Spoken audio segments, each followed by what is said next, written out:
अगर स्त्रियां किताबें लिखती तो वो लिखती पुरुष नरक के द्वार है। वो दोनों एक दूसरे को नरक के द्वार बने हुए हैं, क्योंकि सेक्स की मन में निंदा है। सेक्स का मन में सम्मान होना चाहिए, निंदा नहीं। सेक्स के प्रति प्रकृतिस्थ स्वस्थ दृष्टिकोण होना चाहिए। मनुष्य का मन तो वही कहता है जो अत्यंत प्राकृतिक है, लेकिन मनुष्य की सभ्यता उस प्रकृति पर रोक लगाती है और कहती है कि ये गलत है, ये मत करना। बचपन से हम बच्चे को सिखाना शुरू करते हैं, ये गलत है, ये मत करना, ये बुरा है, ये मत करना, ये पाप है, इससे अहित होगा, इससे नरक होगा, इससे दंड मिलेगा। तो बच्चे के भीतर एक तो प्रकृति है जो कहती है कि ये ठीक है, और एक उसको सिखाई गई शिक्षाएं हैं वो कहती हैं कि ये ठीक नहीं है, दूसरी बात ठीक है। परिणाम ये होता है कि हमेशा मन में द्वंद खड़ा रहता, हमेशा कोई भी बात आ जाए मन में द्वंद खड़ा हो जाएगा, क्योंकि प्रकृति कुछ और कहती है और ये सिखाई हुई बातें कुछ और कहती है। इस भांति मनुष्य के भीतर द्वंद बढ़ता जाए तो मनुष्य पागल भी हो सकता है। पागल इसी वजह से होता है। इसलिए जितनी सभ्यता बढ़ती है उतना पागलपन बढ़ता है, जितनी सभ्यता बढ़ती है उतने विक्षिप्त लोग बढ़ते हैं। मनुष्य की पूरी प्रकृति का रूपांतरण होना चाहिए, दमन नहीं। बच्चे को ये मत सिखाइए कि तुम क्रोध मत करना, क्रोध बुरा है। बच्चे को वो मार्ग सिखाइए जहाँ से उसे शांति मिलनी शुरू हो जाए। अगर उसका चित्त शांत होगा तो क्रोध तो कर ही नहीं पाएगा। ये मत सिखाइए कि क्रोध मत करो, बल्कि ये सिखाइए पॉजिटिवली उस रास्ते पे ले जाइए विधायक रूप से जहाँ उसके चित्त में शांति का उदय हो। शांति का उदय सिखाइए, क्रोध न करने की बात मत सिखाइए। सेक्स से बचाना है, काम से बचाना है तो ब्रह्मचर्य के थोते उपदेश मत सिखाइए। उससे उसका जीवन खतरनाक हो जाएगा और गलत हो जाएगा, उसका सारा जीवन नष्ट हो सकता है। और ब्रह्मचर्य ने जिन जिन कौमों के मन को बहुत ज्यादा प्रभावित किया है, उनका सारा दाम्पत्य जीवन नष्ट हो गया है और उनके भीतर इतनी ज्यादा कामुकता पैदा हो गई जिसका कोई हिसाब नहीं। वो कौमें 24 घंटे सेक्स के सिवा कुछ भी नहीं सोच रही। उनका सारा चिंतन वहीं केंद्रित हो गया। बातें वो भगवान की करते हैं, चिंतन वो सेक्स का करते हैं, करेंगे ही, क्योंकि ब्रह्मचर्य जीवन है और सेक्स नरक है, ये सिखाया जा रहा। इसके दुष्परिणाम हुए हैं, दुष्परिणाम हो रहे हैं, दुष्परिणाम निरंतर होते रहे। नहीं, सेक्स से अगर बच्चे के जीवन को ऊपर ले जाना है तो उसे प्रेम सिखाइए, उसे ब्रह्मचर्य मत सिखाइए। जितना प्रेम विकसित होता है सेक्स उतना ही विलीन हो जाता है, और हृदय जिस दिन पूरी तरह प्रेम से भर जाता है उस दिन कामुकता शून्य हो जाती है, क्योंकि सारी की सारी सेक्स की शक्ति प्रेम में परिवर्तित होती है। प्रेम सिखाइए, पौधों से प्रेम सिखाइए, पत्थरों से प्रेम सिखाइए, पशुओं से प्रेम सिखाइए। बच्चे के हृदय को प्रेम से भरिए। वो जिसके पास जाए प्रेम से भरा हुआ जाए, उसके जीवन में अपने आप प्रेम के कारण ब्रह्मचर्य चला आएगा। वो ब्रह्मचर्य बहुत और बात है जो प्रेम से फलित होता है, और जो ब्रह्मचर्य सेक्स के दबाने से फलित होता है वो बिल्कुल दूसरी बात है। वो बहुत खतरनाक बीमारी है। एक साध्वी के पास मैं था, मेरा चादर हवा में हिला और उनको छू गया तो वो घबरा गई, क्योंकि पुरुष का चादर साध्वी को नहीं छूना चाहिए। वो मुझसे आत्मा की बातें कर रही थी और मुझसे कह रही थी कि शरीर तो हम नहीं है, हम तो आत्मा है। तो मैंने उनसे कहा, मैं तो बहुत हैरान हो गया, आप तो कहती हैं आप शरीर नहीं है और चादर मेरा किसको छू रहा है? आपकी आत्मा को छू रहा है। और मैंने कहा कि मैं ये भी पूछना चाहूंगा, ये चादर पुरुष ने ओढ़ लिया तो ये चादर भी पुरुष हो गया? ये तो हद दर्जे की सेक्सुअलिटी हो गई, ये तो हद दर्जे की कामुकता हो गई कि चादर भी पुरुष हो गया क्योंकि पुरुष ने ओढ़ लिया। इसको छूने से क्या घबराहट हो रही है? घबराहट ये हो रही कि वो जो सेक्स दबाया गया है, वो दबाया गया सेक्स हमेशा धक्के मार रहा है। वो तो पुरुष का चादर भी छू जाए तो भी ऊपर आ जाएगा उठ के। ये ब्रह्मचर्य नहीं हुआ, ये तो अत्यंत मानसिक रूप का व्यभिचार हुआ, और यही व्यभिचार चल रहा है ब्रह्मचर्य के नाम से। ब्रह्मचर्य तो प्रेम से फलित होता है।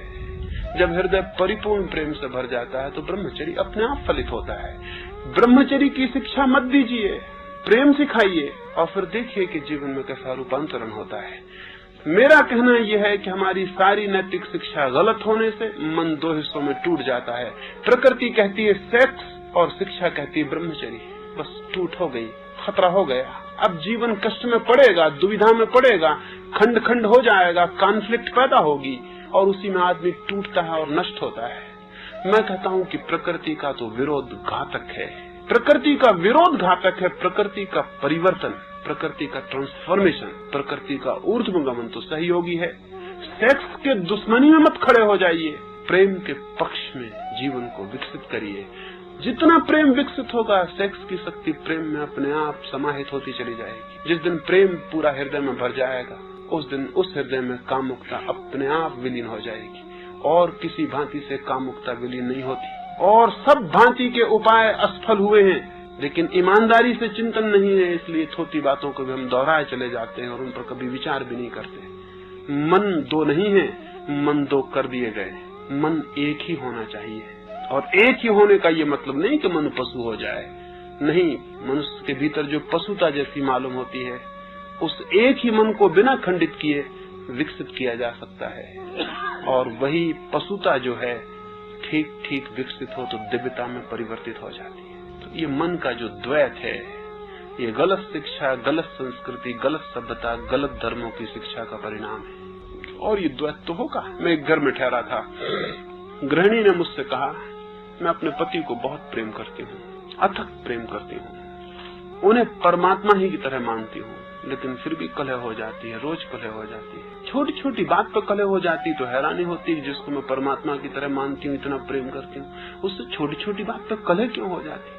उसकी छोटी छोटी आज्ञा मानना भी कठिन हो जाता है, उसकी छोटी छोटी इच्छा पर झुकना भी कठिन हो जाता है। मैं ही उसे उल्टे झुकाने की कोशिश करती हूँ, तो क्या कठिनाई है मुझे कहें। तो मैंने उनसे पूछा कि तुम्हारा सेक्स के प्रति क्या दृष्टिकोण है? बचपन से हम बच्चों को, बच्चियों को सिखा रहे हैं, सेक्स गरेत है, नरक है, पाप है, नरक का द्वार है, ये सिखा रहे हैं। छोटी बच्चियां, छोटे बच्चे ये सीख रहे हैं कि सेक्स पाप है, सेक्स नरक है, सेक्स से बुरा कुछ भी नहीं है, उसका विचार ही आना बुरा, उसका ख्याल ही आना बुरा है। इसको हम सिखा रहे हैं। फिर 20 वर्ष की लड़की हो गई, इस भांति सीखी हुई, फिर उसका विवाह कर दिया। वही माँ बाप जिनने सिखाया कि सेक्स पाप है, वही उसका विवाह भी कराए। उन्होंने शोरगुल भी मचाया, बैंड बाजे भी बजाया और उसका विवाह भी कर दिया। उन्हीं माँ बापों ने, उसी समाज ने जिसने सिखाया कि सेक्स पाप, उसने विवाह कर दिया। अब द्वंद्व शुरू होगा। जिसको आपने कहा कि पति है, इनको परमात्मा मानना, इनको परमात्मा कैसे मानेगी? क्योंकि इनसे उसका संबंध जो होगा वो तो सेक्स का होगा, और सेक्स से बड़ी पाप जैसी कोई चीज नहीं, तो ये परमात्मा कैसे हो सकते हैं? ये पति परमात्मा हो कैसे सकता है? इसका संबंध तो सेक्स का है। इसलिए पत्नी की बहुत गहरी दृष्टि में पति से पतित और कोई व्यक्ति होता ही नहीं है, हो भी नहीं सकता है। इसलिए वो एक अरे गहरे साधु सन्यासी के पैर छू सकती, पति के नहीं। छूती है तो परवश है, लेकिन जानती ही भीतर से कि कैसा नीचा आदमी, कैसा निम्न आदमी।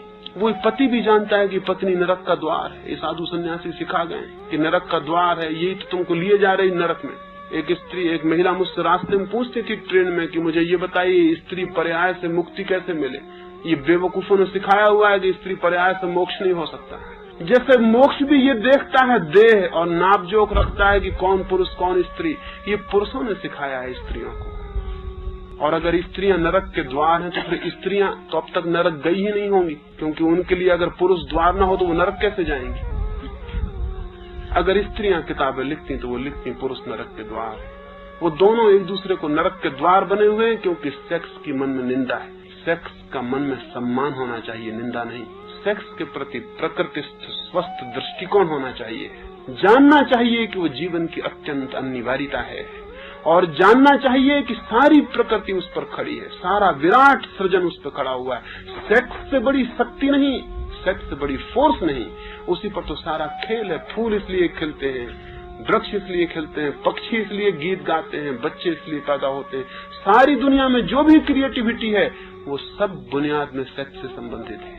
तो सेक्स को निंदित करके तो सब गड़बड़ हो जाएगा। नहीं, उसकी निंदा की जरूरत नहीं, उसके स्वीकार की जरूरत है। और स्वीकार के द्वारा उसको और कितना विकसित किया जा सकता है, इस दिशा में परिवर्तन, ऊर्ध्वगमन की जरूरत है।